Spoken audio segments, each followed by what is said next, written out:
Welcome to TUF Talk, the show where we break down the Ultimate Fighter episode by episode, every punch, every kick, and every meltdown. Whether you're Team DC or Team Chael P, you know this season's gonna be stacked, and we're here to give you our unfiltered reactions, predictions for next week, and a few shots along the way. So grab your favorite drink, lock in for the ride, and let's talk tough, because this is TUF Talk, where the fights are fierce, the takes hit harder than a knockout punch, and the conversation never pulls guard. And now your hosts, Olin, a.k.a. MMAnomaly, and Nano, a.k.a. Jive Turkey Nano.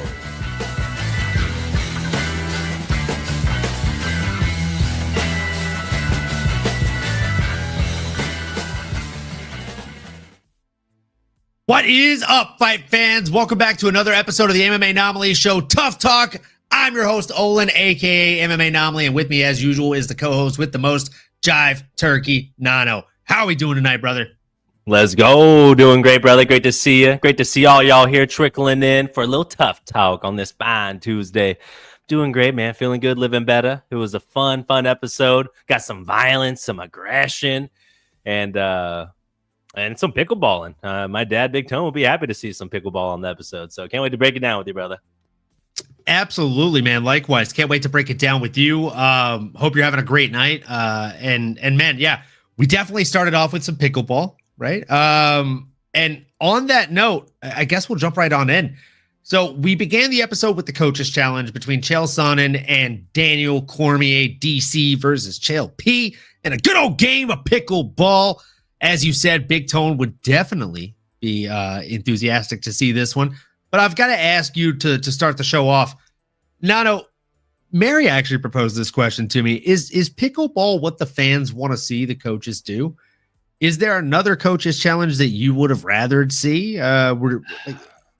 Yeah, I mean, it's definitely in vogue, right? No doubt about the fact that pickleball is sweeping the nation, right? And looking at both of the coaches, maybe a little different than some of the years past. You know, I can only go off of reference and some of the crazy challenges we've seen, again, in previous years. A little bit more physically demanding, maybe more goofy or things like that. But this year, you know, DC, Chael, they're not getting in the cage anytime soon. They're a little bit on the back nine. So I think a pickleball is a good happy medium for, you know, let's just call those senior citizens out there, or getting closer to it. I don't know if they're that old yet, but don't be that disrespectful. But I digress. Yeah, brother, I would have liked to see something else personally. I do know it's a coach's challenge. I also think part of it would have been cool to incorporate the it's a coach's challenge. So I'm going to sound silly saying this, but I would like to see some of the fighters maybe have a chance to. I mean, there's money at stake this time around. The 20K was a big deal, but would have liked to maybe seen a more of an even matchup. I think the reality is Chael will not be increasing his pickleball score anytime soon. DC, man, can't follow directions, man. This guy's foot is all over that line, but fun takeaways. It was still a fun episode. Good watch, I suppose, but I think to answer your question again, I would have maybe preferred a different challenge. How about you, brother? Give the people your thoughts on this coach's challenge here, a little pickleball action. I mean, honestly, I wasn't mad at the pickleball challenge. I was definitely getting a little bit annoyed with DC's personal vendetta with the referee. Real quick, though, shout out to Sab Jelly. Yeah, amigos. Yeah, amiga. Hope you're doing great. Hope you're having a great night, and love seeing you in the chat. What were your thoughts on this episode if you watched it? Yeah, I mean, I don't know, man. I mean, I don't know. They could have done other things. I'm trying to think of other things they could have done.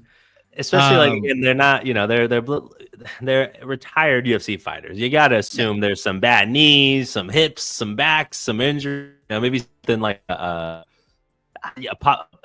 thinking like Jeopardy or like the pop culture or quizzing, right? Maybe to solve a puzzle or a riddle. Some of those things. You and I, you know, we're challenge fans out here. We're talking about MTV, the challenge, okay? So many good ideas they could have pulled from. So much room for activities they had there, but pickleball will do. Man, they could have done so many different things. They They could have done, I mean, they could have even done like a trivia challenge, like you said, like UFC history would have been great. Like a back in my day challenge where they do like trivia based on their era in the UFC. I think that would have been fun. Having like a cook-off or a grill-off, doing the old Dana White in the dunk tank challenge. That was a fun one for the ladies, right? There's a number of ideas that you could do here. Again, you watch a handful of episodes of MTV's The Challenge, and you could definitely find some more entertaining things to do than pickleball. Shout out S-Dog's MMA Talk. Chill, son, and you absolutely suck at pickleball. I mean, it's true. It is true. He was not doing well. He didn't know the rules for like 80% of the first game, though. Give him a break. Grimy says DC and Chill, they should see who can stay up the latest or who can eat the most Werther's candies. That's fucking good. LFGD, Grimy. I mean, those Werthers, you talk all the crap you want, but I know your grandpa has them underneath the coffee table, and I know that you steal them when you go visit him. They're delicious. So, yeah, I mean, it was a fun pickleball challenge. Again, DC had a personal vendetta with the ref. That was interesting, right? Like he was calling himself the John McEnroe of pickleball. What were your thoughts on that, Nano? That was hilarious. Definitely love that pool from good old DC. And I love to see the competitive juices flowing, but does he not act? Is he acting as if it's not a reality TV show where we literally have camera angles everywhere? And it's not how you're arguing with them. Thinks it's personal. It's like, no, it's just your big old foot's hobbling up the line, man. You gotta play. You gotta be smarter than that, DC. You know better. But yeah, I mean, there's just two characters going at it, and I love Chael, being candid after was saying I didn't have enough time. He's like, I would have trained, I would have cheated, I would have did some drugs. He's like, I would have done anything to get a competitive advantage. I thought that was a great Chael line right there. Great send off. Gotta love it. I could have trained different. Like I could have cheated. I could have taken more supplements. Like there's just a number of things I could have done differently, and I would have done them all. Yeah, I would have done them all. I just didn't have enough time. I like where Grimey's head's at here. Bro. Oh, dude, he's the best. Shout out Grimy. They have fucking Joe Rogan bring him back for some Fear Factor shit. 100%, dude. All right, guys, this is the coach's challenge. You're going to have to eat these cockroaches. And then after you eat these cockroaches, you're going to submerge yourself in these ice tanks and swim to the other side without being able to come out for air. Is fear a factor for you? And then the coaches will grab the $20,000 in a bin full of cockroaches. Oh, like, oh, Jesus Christ. Yes. Oh, man. Love it. Yeah. I love it. I'm all for it, man. I'm all for it. But I mean, again, like if we can go back to some of the things that have happened in TUF before, like basketball shootout, that would have been a fun one. Football punt, pass, and kick challenge, baseball batting challenge, ice hockey skills challenge, the sledgehammer tire flip race challenge. Like that would have been a fun one. Mechanical bull riding. No, they're too old. They would have gotten hurt. Go-kart racing, I think, would have been a good one. They've done that before. A little kayak race. Whitaker versus Gastelum did that one. Shout out. Obstacle course race for Rampage and Forest. That was a fun one too. Jousting, they're too old. Tug of war, they're too old. Frisbee golf would have been a good one. I mean, shout out Ben Askren. Could have phoned him for some advice and also just checked up on him. Rock climbing wall race. No, can't do that. And we've already said the other one, UFC trivia across various seasons. That's happened. I agree, Grimy. We need to go back to the Spike TV days. DC stepped on the line probably 17 times, says S-Dogs. Try 32. Stepped on it 32 times. Every single I digress. Time. Every single freaking time. It was wild. It was wild. Crossover. What's up, fellas? Grimy is a troublemaker. Yeah, but we're not mad at it. I enjoy the trouble that he makes. So we're here. Hey, Lane, shout out. Lane. Hope you cashed all of your bets on UFC 318, even if they were against Poirier, because it's already happened. What's done is done. We'll get into that tomorrow. Grimy, LOL Cross. Don't be following me around starting shit. Let's fucking go, bro. Chirping. Love to see it crossover. Speaking of chirping, so right after that pickleball game, which again, it was fun enough for what it was, right? We found ourselves coming into the training session with Team Chael. And he's watching his team kind of cut up and laugh and have a good time. And then he starts laying into them, right? Saying, hey, I was here earlier than you guys. I watched the other team train. They weren't laughing. They weren't cutting up. They were serious. They were focused, and they were working a lot harder than you. And that's the one thing that's non-negotiable, right? The Sonnen system does not involve getting outworked by the other team. So we're going to work harder today. First of all, I got to say, I love seeing this side of Colby Covington. I think it is an absolute eye-opener into who he really is, minus the shtick and the BS facade that he puts forward. I'm curious, though, Nano, like, what were your thoughts on kind of that pump-up speech and then the training that followed? Yeah, that train was definitely steamrolling along. I definitely love what I saw. I was hoping that, along with Julianna Pena coming in as well, was going to be, enough for Hoybert and those Venezuelans out there to put on for their country and to have another star.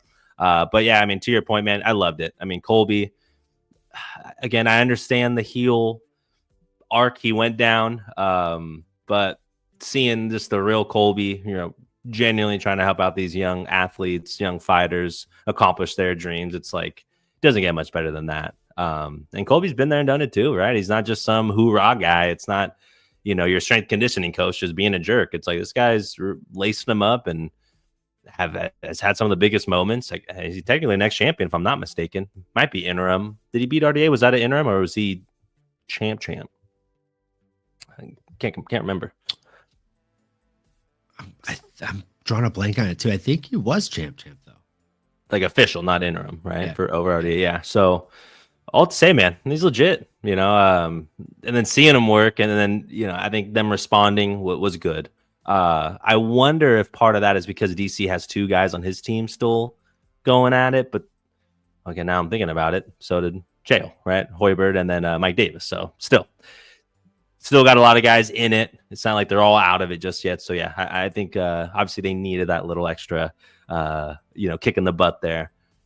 And then Julianna too, with some really nice words. Obviously she's made her legacy known as well, and just keeping it real with them. It's like, yeah, this is the only time, as much as you miss your family, and yeah, that's a big thing to leave. This is literally the only time in their lives where they will only get to focus on training and bettering themselves. So hopefully they are taking advantage of that and seizing the opportunity, because I know DC and them boys are too. And that dude repping Pakistan is something else now as well, man.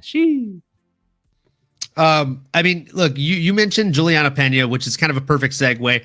I have an apology to make. So for the last couple of times that we've mentioned these two guys, right? I've not only mispronounced one of their names, but I've mispronounced both of their names. And I try to pride myself on doing the research with these guys from TUF. It's tough. It's a little bit tougher, right? Pun intended. But I've been calling him Hoybert this entire time, which is, I'm sure, why you're calling him Hoybert as well. You typically follow my lead on the names. He is not Brazilian. They do the H for the R in Brazil, like in the Portuguese language. He's Venezuelan. So it's just Roybert. It reads like it sounds, or it sounds like it reads. So I apologize for that. And then we've also been calling Alibi, which is incorrect. It's Alibi. So again, apologies, guys. I don't always get it right, but when I do get it wrong and I realize, I do the work. I apologize. Okay, guys. This is for my fuck up, because that one's on me. Cheers. And that's the English language, all right? Because in our neck of the woods, it's alibi, right? You got an alibi. I think it's spelled the same way. So it's classic mix up on our end. Can't fall asleep. Need an alibi, man. Need an alibi for messing it up that bad. Yeah, I mean, come on. I'll play this. It happens. Happens to the best of us. Happens to the worst of us. It was the best of times. I say it was the worst of times. But yeah, man, that training session with Colby Covington, Mr. Chaos, brought a little bit of chaos, right? Making him do the wall sprints. I'm not gonna lie, I had some fucking PTSD to the AKA days, bro. Making us do wall sprints like that. Like Big Pretty, I don't know if you remember him. He fought in the UFC briefly. bit of a wild guy. But again, Justin Willis, Big Pretty, he would make us do the most effed up stuff after a Muay Thai class or after a boxing class. So like you're already dead. There's like 5 minutes left in class, not even like 3 minutes left in class. And you can see the other guys like hungry wolves out the door waiting for you to finish up so they can come in and get work done. And this guy's like, all right, everybody line up. Doesn't matter if there are 5 of you or 55 of you in the class. You are running from wall A to wall B and back to wall A. The first person gets to leave the class. They're done for the day. You do this until there is 1 person left. So if there are 55 of you, brother, I don't know if you're doing the math. That's a lot of fucking laps. Yeah, it's a big building too. I was gonna say that's not like your regular little gym in a retail shopping center. This is the biggest facility here. And then he says, whoever ends up last owes me 100 kicks. Don't worry, you can stay and do him while the next class starts. Lucky you. Brother, this one dude, it was like his second time coming to AKA, and he was an overweight fella, and like he was just like he was heaving and hoeing, brother. And there were probably like 25 of us in class that day. And after doing our like 25 plus laps, you know, because you're going there and back every time. So I mean, yeah, 25 total laps. Dude, like 3 steps or so from the wall, finishing his last lap, just collapses, just flatlines, face first. And Justin walks up, homie's still out cold. He taps him on the shoulder. He's all, you owe me 100 kicks, brother. I'm sorry for your luck. Better luck next time. And we're all like, holy shit, dude. We roll him over, like, put a water ball on his forehead. Roll him down, yep. He gets up, and Justin's like, you still owe me those 100 kicks. And I look over, and I'm like, I got 50 of them. One of the other guys is like, I got the other 50, bro. Go home. Don't die. Get some rest. That's what teammates are for. There you go. So, yeah, watching those wall sprints, my God, I genuinely had PTSD. And grimy. Facts, bro. Running sucks. It's why I play baseball. I don't blame you. Literally same. I was a pitcher too, so I didn't leave the mound. Just stay. Dude, yeah, like I'll be honest, I think the amount of running that's involved in soccer is the reason it took me so long to even get into that sport, because I was just like, all these guys do is run. I hate running. Why am I going to watch this? But now I'm just like, these guys are machines. How do they run for 90 minutes? Madmen. Honestly. Speaking of madmen, after this training session with Roybert Echeverria, and you know, Colby Covington just showing some great true colors and really getting these guys amped up, making them put in the work, and then having the conversation with Julianna Pena, who, you know, anytime we have to listen to talk is just a little bit more than I'd like to. Man. Let's see here. We have someone new in the chat. Edgardo C14. Hello, who won? Alibi Idris is the person who won, my friend. It was a fantastic fight, though. I definitely advise you going back and watching that on ESPN Plus or on ESPN2 if you got it T-Vote or whatever the situation might be, my friend. Great to have you, Edgar. Yeah, great to have you in the chat. If you're new here, make sure you like, comment, subscribe, smash that bell for notifications, my friend. We'd love to see you around more often. So yeah, I mean, after this training session, we obviously jump into Alibi's training session. We see him going hard. We see him going fast. And I got to be honest, man, what stood out to me was him on the pads. My goodness, this is a scary guy. This is Kazakh gangster. Like he is very scary. I was curious to hear, like, what were you thinking in terms of, like, just when you saw this guy working out on the pads, when you saw him shooting takedowns, getting some sparring work in, were you already kind of leaning on this side, or where was your head sitting? Yeah, I mean, going off that first fight, I had a good feeling about Idris Alibi here. Motivated by the right reasons, proved to be pretty big as a flyweight. He's tall. He shreds up really well. So, and even though he kind of has that like skinny frame, I mean, the dude is proven to be pretty gosh darn strong and good at what he does, which is wrestling. And again, he's got that aggression to him, which I really, really like. But man, I'm also a fan of Roy Burt. I mean, he is also another guy here who has all the chops to be on the active roster here in the UFC, in my opinion. I'm sure he probably will be when it's all said and done. As far as the training session, yeah, I was rooting for Roy, but watching Alibi do what he does is just definitely struck the fear of God in me, if I'm saying that as a Roy fan. Dude's legit, you know. I mean, it's just one of those things. Some guys are able to do it. They have the look, they have the gas tank, the motivation, the skills. Alibi's the package, man. Anything stood out to you specifically, my brother? I mean, definitely. Like the first thing that stood out to me was his hand speed. Ultimately, his hand speed looked like it was going to be a problem. I actually thought his hand speed was going to prove to be more of a problem in the actual fight when I was watching him on the pads.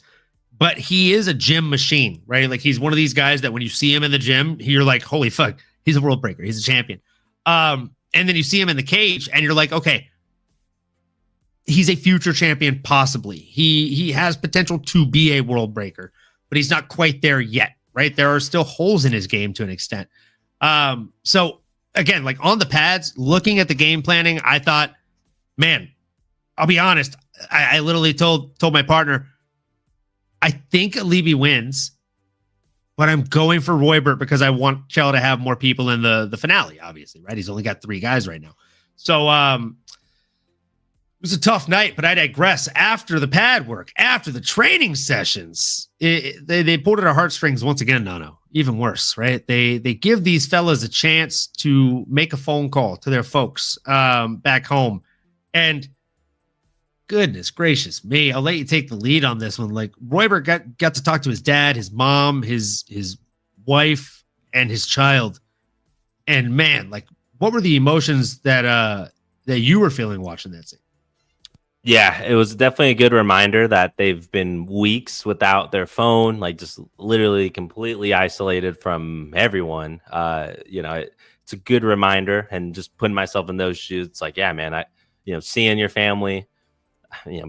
I'm smiling because I'm thinking of Love Island as well. Something else I was watching where you're isolated and the parents are there and everyone's emotional, or in this scenario, not as much emotions are necessarily shown, but you feel them. You still feel them. Some of those emotions are just hard to hold back, and I'm the same way. I like to try to be as tough as nails, but when it comes to the parents or the family, definitely a soft spot. So I'm sure that was a great motivator and helped both these fighters like get into that extra gear. But yeah, man, coming from that Latin household, it was definitely fun seeing Roy, and can definitely relate to a lot of that. Definitely hit on all the feels in this one. That was a 10 punch combo in the feels. I couldn't agree more there, Nano. I feel like the production crew knows exactly what they're doing. Dana knows what he's doing, and man, the family knew what they were doing. Like they were getting him hyped up. They were telling him all the things he needed to hear. And I mean, seeing your kid, like that's just got to be the most motivating thing in the world, right? So definitely pulled at the heartstrings, got me hyped up. And I mean, another thing that got me hyped up is obviously like right before the fight, we're going into the locker rooms, and both these guys are very, very far from home. You got one guy from Venezuela and you got one guy from freaking Kazakhstan, right? Over across the mountain. And he walks into the locker room and you got Michael the Maverick Chiesa in true Maverick fashion, right? Sporting the traditional Kazakhstan hat. And he's like, brother, like he comes in super, as soon as he sees it, his whole demeanor, his whole energy, like he goes from like, nervous, I'm gonna fight tonight, like this everything's on the line energy, to like, fuck yeah, this guy's in my corner. I'm like, I've got the support I need, like I'm here. And then he just looks down at him because he's fucking Maverick, he's a goddamn tower. He puts his arms or his hands on his shoulders, he's like, you're Kazakhstan gangster. That was money, dude. That whole scene, I was like, oh man, I'm not mad at anybody that wins this fight now. Like, I know it, man. A gangster was born. Yeah, definitely another heartfelt moment there. And I agree. That was my one takeaway. Was he was noticeably like moved by his coach showing the support there. Sometimes it's the little things that you need that can get you over the hump. So that was a good moment for sure. Scary for Roy. Not good for Roy, but good for us viewers. Yeah, not great for Roy. And then on top of that, as they're walking through the tunnel, you've got DC behind them. And like, if you're new, like for those of you in the chat, right? Like as of right now, we got 20 of you watching, about 15 of you over on X/Twitter. Make your way on over to YouTube if you have the chance. Hit the like, comment, subscribe, smash that bell for notifications. You know the drill, folks. We'd really appreciate it. Goes a long way. But again, if depending on how long you've been watching mixed martial arts, like if you've just tuned in the last couple years, you never really even got to see DC as a fighter. You've only really seen DC as a commentator. So if that's the case, you don't know that DC's whole thing when he would come out the tunnel himself is he would yell at himself. He would get himself hyped up. Come on, DC. Let's go, DC. This is for your wife. This is for your kids. Like, now he's doing the same thing for his fighters this season. I love seeing that, bro. Like, it's so cool to see. He's literally like, do this for your wife and for your kids. Let's go, Alibi. Let's go, Alibi. For Kazakhstan. Like, getting him fucking fired up, bro. Like, first you've got that's a 1-2 punch right there of hype from Maverick and DC. Like, it's nasty stuff. Yeah, running through walls, if that's the case. 100%, my friend. I mean, come on. Let's go. S-Dog said, I love DC as a coach. Yeah, dude, hard not to. Like, DC is fantastic. I love that guy. But he does get a little bit petty. He does get a little bit petty. It's okay, though. He does get a little bit petty. Now, Nano, let's talk about the fight. I am going to let you take the lead here. What were your thoughts on the opening minutes of round one between Alibi, Idris, and Roybert Echeverria? Man, I mean, it was fireworks. It showed out, right? It was every bit of what we thought the hype was going to be. It was a true semifinal matchup here. Both guys knowing gold is on the horizon. It's right outside of their grasp. You felt it, right? You see it. And again, I'm glad that we get so many of these flurries and just from pillar to post. Like, these guys are going out there and putting it all on the line, literally. So that, again, like, loved seeing it. Some big strikes from Roy. Gave me some confidence. Stuffed some of the takedowns from Idris early, which, again, gave me a false sense of hope that Roy was going to be able to continue to find success there and, use that that good like variety of striking that he has, right? And he's a tough, strong guy for the division. But man, as it began to unfold, right? You talk about that first minute. I guess I'll pause there because it did kind of change tides as the round progressed. But did you have any big takeaways after that first minute as they sort of got acclimated with each other in there? Any big takeaways yourself? Yeah, I mean, I'll be completely honest with you. I thought the shorter guy was doing much better. I thought Roybert was basically making his opponent shell up defensively. He was landing a lot of nasty body shots, and he looked really, really good. It was nice, dude. It was really nice. Like, the body work, he'd come in, he'd throw a couple shots to the head, like a hook and a straight, and then he'd work his way down and then pop, pop, just slap the body with hooks. And you could tell that Alibi didn't like it. Like, they were actually doing damage. They were doing like work to that man. And at some point, I think maybe 2.5 minutes in, almost 3 minutes in, he abandoned that. He just stopped throwing to the body almost entirely. It was few and far between. Like, it was, I would tell you, in the first 1.5 to 2 minutes, he was working in at least 2 to 3 body shots every 6 or 7 strikes. And there in that last minute where he ended up starting to get worked up a little bit, I mean, he was only going to the body maybe like 1 out of every 10 shots. And like, you don't abandon what got you to the big show. You don't abandon what's winning you the race. If you think that's the path, ask Conor McGregor how the last 5 years have been. I mean, it was tough to see him abandon that a little bit. He started headhunting, throwing spinning back wheel kicks and things that were, in my opinion, just wholeheartedly unnecessary. He was fundamentally better on the feet, and that's why I was saying Levy looks promising. He looks like a world breaker in the future, right? Versus on the pads, he looks like a world breaker today, right now, right in the now.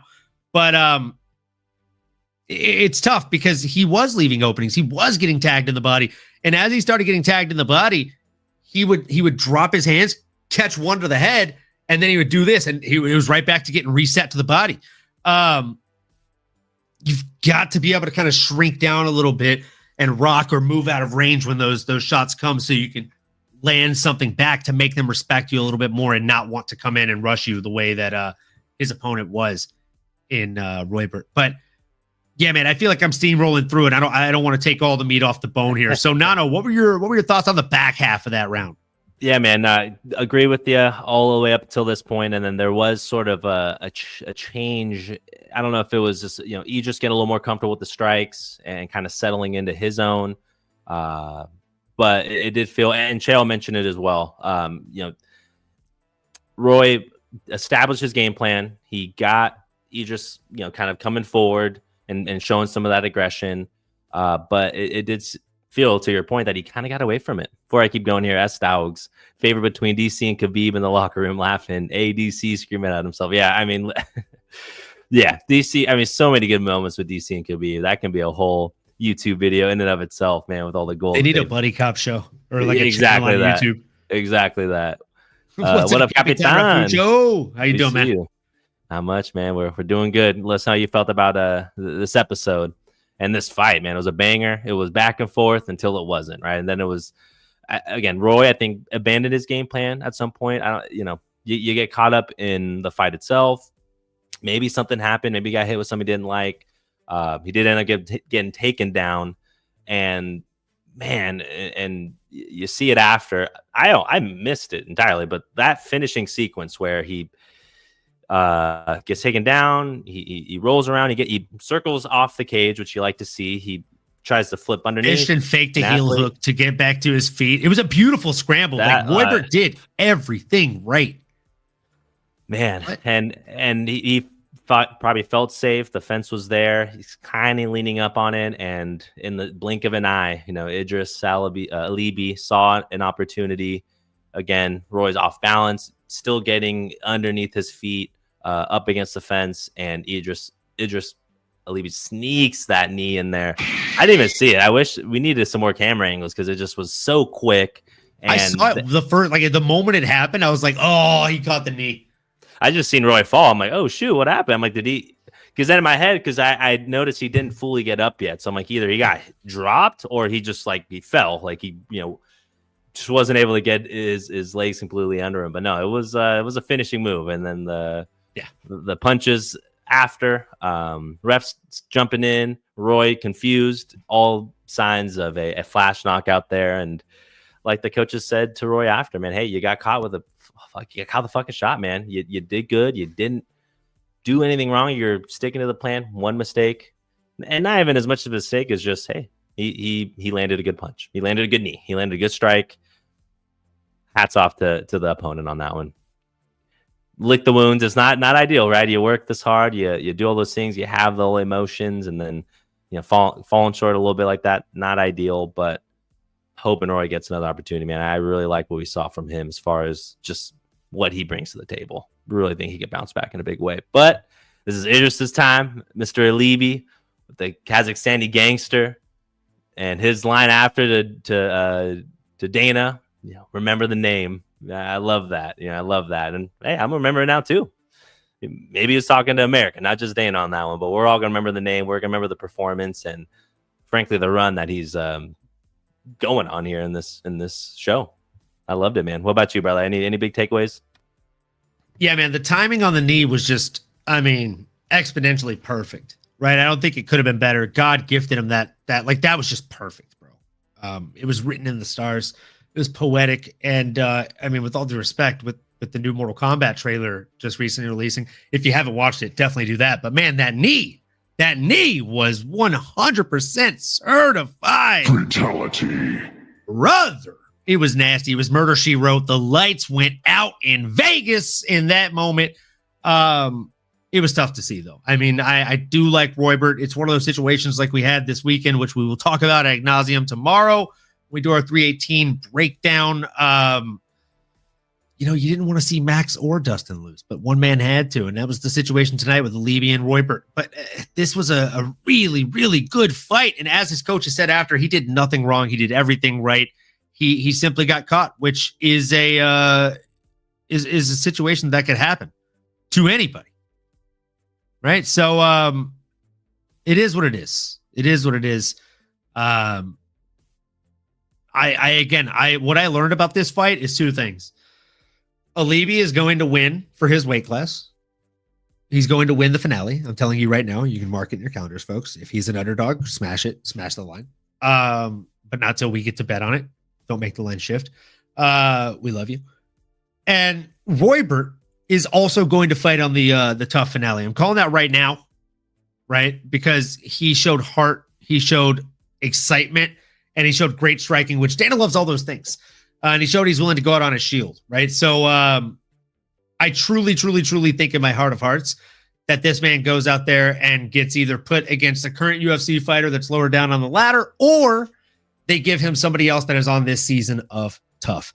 So that's my thoughts on this one. I thought it was a fantastic episode. I thought it was a fantastic fight. And man. Like, what are your thoughts on this next fight? Because I personally think it's going to end up being the fight of the season. I'm sure it is, man. I mean, I don't know enough about our boy Jeff Creighton. I really got to dive in a little bit more because we know about Rodrigo. We've been seeing him all season. He got over the hump in his Brazilian nemesis there a few weeks ago. But man, I want to root for our American, right? We're in Vegas. We're on American soil. This guy, Jeff Creighton, is fresh. I think that's probably the one advantage. If everything else is all equal, hey, at least he's going to be a little bit fresher in there. One less weight cut, one less round of sparring, and one less fight, literally. So I think those can definitely help Jeff maybe edge it out a little bit more. But, man, Rodrigo showed me enough to really not want to bet against him. I think he's really talented, man, and he's hungry, and he's got that edge to him. So I think, to your point, it has a good chance to be fight of the season, but I'm still leaning Rodrigo at this point. What about you, brother? What's your gut reaction? I'll be honest, man. I like Jazzy Jeff. I think he's a tough fella, and he's a scary fella. He's a scary guy. It's gonna be huge. It's gonna be a huge fight. Now, I know. Everybody knows it. Been saying it all along. Jazzy Jeff. I mean, look, dude, the guy literally walked up to his previous opponent and said, all I ask is that you give us fight of the season. Like, that's scary as fuck, bro. Like, you are down to bang. And he looked really good in that fight. And his opponent missed weight by 7 pounds, I believe. Put him against somebody his size? Can't wait. That's fire. That's a true dog right there. You know what I'm saying? Like, I feel like, brother, put this guy against somebody who make weight. Brother, nobody check this other guy's weight, brother. He smash your boy. Gonna smash your boy. Somebody check this guy's nutritionist. He's never gonna make weight, this guy. If he doesn't make weight. If he doesn't make weight. Send him 2-3 years Dagestan and forget. You know what I'm saying, brother? All right, folks, that's it. We don't want to take up your entire Tuesday night, but we appreciate that you spent the last almost 40 minutes with us. If you could do us a huge favor, hit the like, comment, subscribe, smash that bell for notifications. And right after the video wraps, if you could just leave us an actual comment on the video, it supremely helps with the all-serving algorithm for YouTube's. And we would just vastly appreciate it. We'd be forever in your debt. And if you do none of the things we've asked you, please do these next two things. Keep on going. Keep on growing, folks. See you next time. You've been listening to the MMAnomaly Show. No filter. As you may have been able to tell, we dig the MMA, and our passion is to dive deep into the upcoming fights, give you our expert breakdowns, and help you make sense of all the chaos that is the fight game. We hope you've enjoyed the show. If you did, make sure to like, rate, and review. We'll be back soon, but in the meantime, make sure to find us on YouTube, Twitter, Instagram, and Twitch at MMAnomaly. Be cool, and we'll see you next time.